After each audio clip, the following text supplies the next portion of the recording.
સર્વ મુક્તોને યોગ સમ્રાટ ગોપાળાનંદ સ્વામીની 275મી પ્રાગટ્ય તિથિ નિમિત્તે હૈયાના હેતથી જય સ્વામિનારાયણ.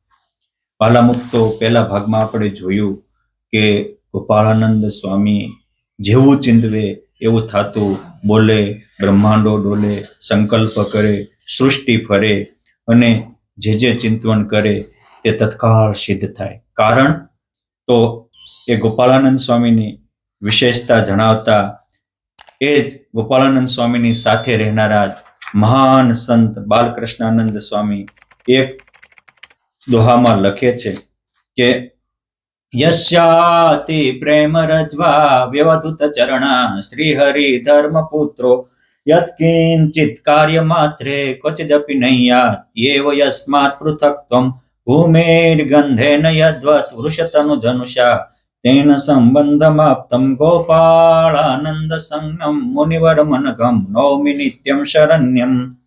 ગોપાળાનંદ સ્વામી કેવા છે તો કે જેમની પ્રગાઢ પ્રેમ રૂપી દોરીથી ધર્મ ભક્તિના પુત્ર સર્વાવતારી ભગવાન શ્રી સ્વામિનારાયણ સતત બંધાયેલા રહેતા હતા અને સ્વામી કોઈ પણ ક્રિયા કરે અરે એના આંતર બહિશ્ચ એટલે કે એના મનના વિચારો કે તનના કાર્ય આ બધામાં એ અખંડ પુરુષોત્તમ નારાયણની મૂર્તિ સાથે રમમાણ રહેતા હતા, રસબસ રહેતા હતા.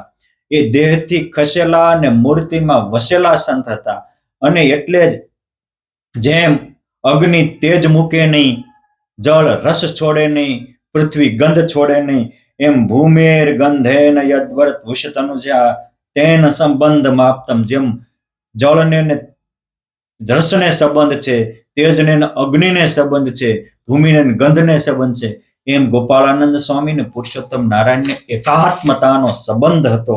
અને એટલે જ એ નિર્દોષ મૂર્તિ ના દર્શન કરતા જ કરોડોના કલ્યાણ થઈ જતા હતા.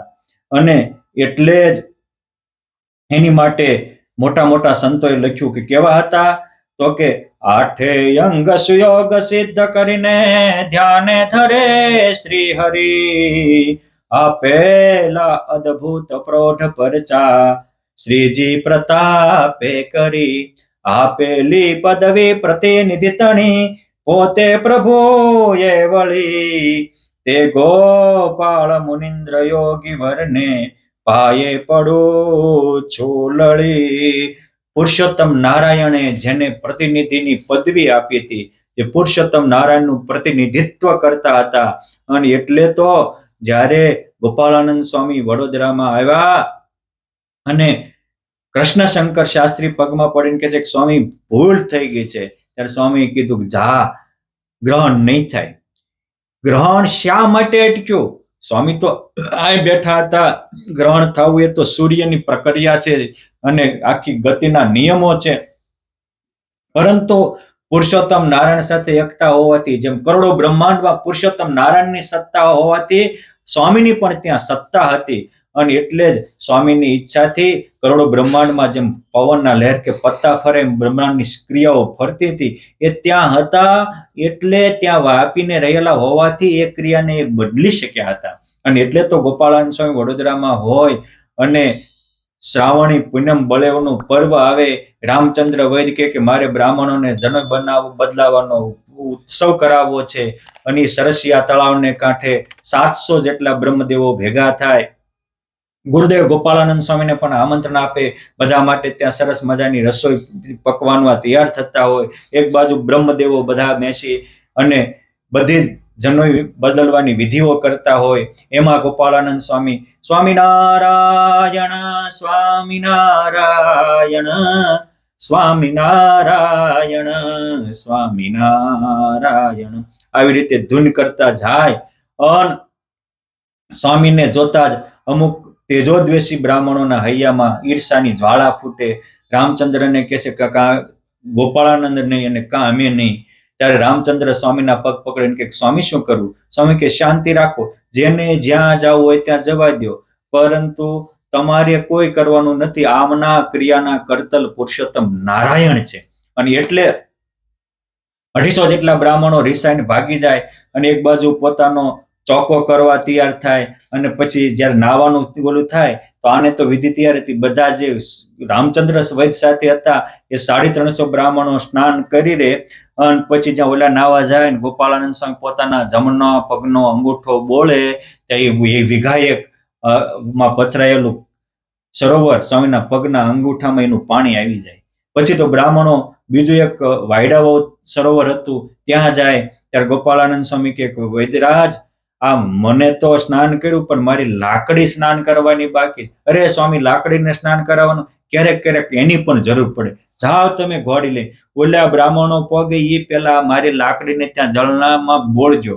અને રામચંદ્ર વૈદ ઘોડેસવાર થઈને જાય અને ત્યાં વાયડાવાળા સરોવરે ઓલા જે બ્રાહ્મણો નાવાની તૈયારી કરતા હોય ત્યાં લાકડીનું ઠેબું મૂકે, આખા સરોવરનું પાણી લાકડાના ઠેબામાં આવી જાય. આ હતી એમની યોગ કળા. આ હતી પુરુષોત્તમ નારાયણ સાથે એકાત્મતાને કારણે ભગવાનના જેમ સંકલ્પ સત્ય થાય એમ સ્વામીના સંકલ્પ સત્ય થતા.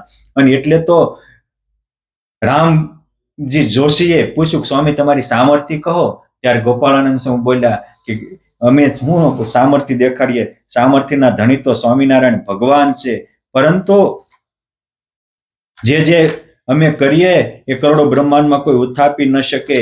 જેમ દીવામાં ફાનસ દેખાય એમ અમે પણ બધું દેખી શકીએ અને અમે અક્ષરના ઘાટે જાણીએ ને પુરુષોત્તમના ઘાટે જાણીએ અને અમે સંકલ્પ કરીએ તો વરસાદ વરસે ને સંકલ્પ કરીએ તો અખૂટ અન્ન થાય. સંકલ્પ કરે ત્યારે આમ થાય એવું ઐશ્વર્ય ઘણું કહેવાય. તે મહારાજને પ્રતાપે થાય એમ જાણે સ્વામી સુખદાય. આ મહાપુરુષ દાસજી સ્વામીના પુરુષોત્તમ નિરૂપણના 19મા અધ્યાયમાં વાત આવે છે. અખંડ જ્ઞાન સ્વામીનું એવું, કોઈ દી માયા ન દાબે તેવું, તોય ગરીબ થઈને તે ફરે એવું આશ્ચર્ય ઐશ્વર્ય પ્રતાપ એને કાંઈ ન ગણે. આ એની પાછી સ્વામીની અતિશય અતિ મહાન વિશેષતા અને અલૌકિકતા હતી. ઓલું સુકાઈ ગયું પછી બધા બ્રાહ્મણો ગમે ત્યાં ખાબોચિયામાં ચોમાસાનો સમય હોવાથી સ્નાન કરીને પાછા આવ્યા. રસોઈ કરતા, રસોઈ ચડે નહીં. પછી એક બ્રાહ્મણોને મગજ ગયો એટલે હળગતામાં ફાસરો નાખ્યો, બધા આંધળા થઈ ગયા. ત્યારે કોકને બુદ્ધિ જાગી કે આ બધું આપણે આ મહાન સંતના અપરાધથી કરીએ છીએ. સ્વામીના પગ પકડ્યા. સ્વામી કહેલા બ્રાહ્મણો આવું ન હોય, આ તમારી માટે જ રસોઈ છે. અને તૂકના તેડા ન હોય. એ વખતે 700 માણસની રસોઈ હતી અને 70,000 જેટલા માણસો પહોંચી ગયા જોવા માટે. ગોપાળાનંદ સ્વામી કે પીરસવા માંડો. એ 700 માંથી 70,000 જમ્યા તો પાણી અખૂટ રસોઈ અખૂટ રહી. અને સ્વામી આમ સંકલ્પ કર્યા હતા, 2 સરોવર પાણીના ભરાઈ ગયા. આ તાકાત આત્માની પરમાત્મા સાથે સ્વામી એકતા કરી હતી એટલે હતી. અને આવી ભગવાન સાથે એકતા હોવાને કારણે સ્વામી શ્રી જે સંકલ્પ કરે તે પુરુષોત્તમ નારાયણ પૂર્ણ કરતા હતા. આપણે પણ આવા મહાન સંતના જન્મ નિમિત્તે પુરુષોત્તમ નારાયણનો આવો મહિમા સમજીએ.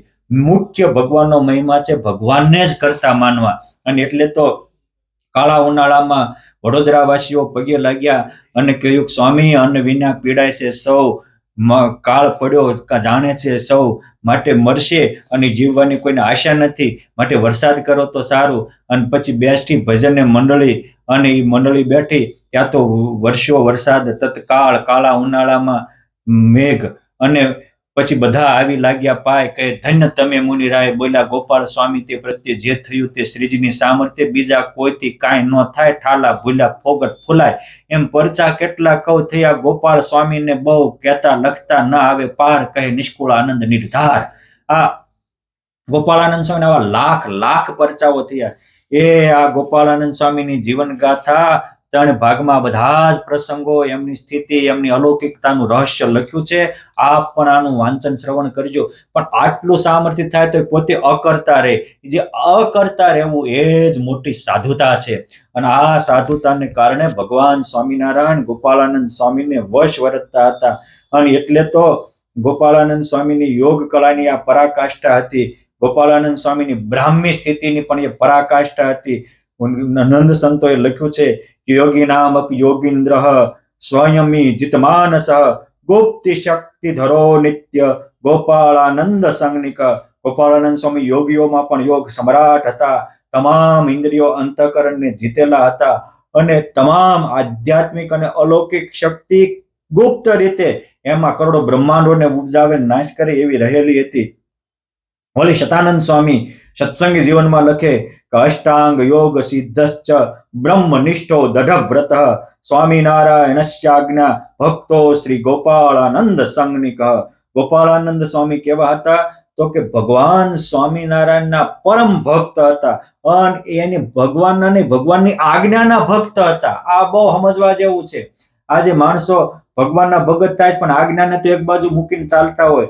માટે એ બ્રહ્મનિષ્ઠ દઢ વ્રતધારી અને અષ્ટાંગ યોગની સિદ્ધિને પામેલા નવામ યોગિનામ શ્રેષ્ઠમ ગોપાળાનંદ સંજ્ઞકમ માયાતીતમ મહાવીરમ ભક્તિ ધર્મ પ્રવર્તકમ. કરોડો બ્રહ્માંડમાં ધર્મ સહિત ભક્તિનું પ્રવર્તન કરનારા, માયાને જીતેલા, કરોડોને માયાથી પર કરનારા મહાવીર એટલે હજારોને બ્રહ્મચર્ય નું પાલન કરાવનારા, સંકલ્પ કરે ને વિષય વિકારને વિરમા કરી દેનારા અન આવા યોગીઓમાં પણ શ્રેષ્ઠ ગોપાળાનંદ સ્વામીને વંદન કરું છું. ગોપાળાનંદ સ્વામીની મહાનતા એવી હતી. ગોપાળાનંદ સ્વામી બ્રહ્મરૂપ એવા હતા, હજારોને બ્રહ્મરૂપ કરનારા હતા. અન સ્વામી નિર્ભય હતા, નિડર હતા. અન છતાંય કોઈ પણ સામે આવે તો એની ક્યારેક કઠોરતામાં પણ કરુણા હતી. સ્વામીના એક એક પ્રસંગો આપણા માટે અલૌકિક અને આનંદ થી ભરી દે એવા છે. માટે આવા સ્વામીના જન્મ દિવસે આપણે પણ આવી અલૌકિકતા પ્રાપ્ત કરી આપણા જીવનને ધન્ય બનાવીએ. જય સ્વામિનારાયણ.